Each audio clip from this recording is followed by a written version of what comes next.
ସାଙ୍ଗମାନେ ଶୁଣେ ନା ସିରିଏଲରେ ଆପଣମାନେ ଆଗକୁ ଦେଖିବାକୁ ପାଇବେ ଯେ ସେ ଶବ ଏକ୍ସଚେଞ୍ଜ କରିଥିବା ଡକ୍ଟରକୁ ସୁନୟନା ପୋଲିସ ବେଶରେ ଯାଇକି ତାକୁ ଧମକ ଦେଉଛନ୍ତି।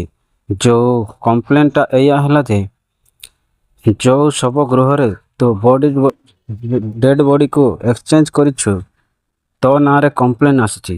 ତାପରେ ସେ ପୋଲିସ ସେମିତି କହିଲା ବେଳେ ଡକ୍ଟର ସାର୍ କହିବେ ଯେ ନା ସାର୍ ଆପଣଙ୍କୁ ବୋଧେ କିଏ ଭୁଲ ଇନଫର୍ମେସନ୍ ଦେଇଛି। ତାପରେ ସେ ସୁନୟନା ମାନେ ପୋଲିସ କହୁଛନ୍ତି ଧମକ ଦେଉଛନ୍ତି ତାଙ୍କୁ ସେଇଟା ତୋ ନାଁରେ ସବୁ କମ୍ପ୍ଲେନ୍ ଆସିଛି। ତ ସାଙ୍ଗମାନେ ଏସବୁ ଚକ୍ରାନ୍ତ ପଛରେ କ'ଣ ସେ ପୋଲିସ ବାବୁର ହାତ ଡକ୍ଟର ବାବୁର ହାତ ଅଛି? ଆପଣମାନେ ଯଦି ବି ଅଛି ସୁନୟନା କ'ଣ ଧରିପାରିବ? ଆପଣମାନେ କମେଣ୍ଟରେ ନିଶ୍ଚୟ ଜଣାନ୍ତୁ ଏବଂ ଚ୍ୟାନେଲକୁ ନ ଆସିଥିଲେ ସବସ୍କ୍ରାଇବ୍ କରି ଅଲ୍ ନୋଟିଫିକେସନ୍କୁ ଅନ୍ କରି ରଖନ୍ତୁ, କାହିଁକିନା ଏମିତି ସିରିଏଲ୍ ଅପଡ଼େଟ୍ ଆପଣମାନଙ୍କ ପାଖକୁ ସର୍ବପ୍ରଥମେ ପହଞ୍ଚି ପାରିବ ୟୁଟ୍ୟୁବ୍ ଚ୍ୟାନେଲ୍ ମାଧ୍ୟମରେ।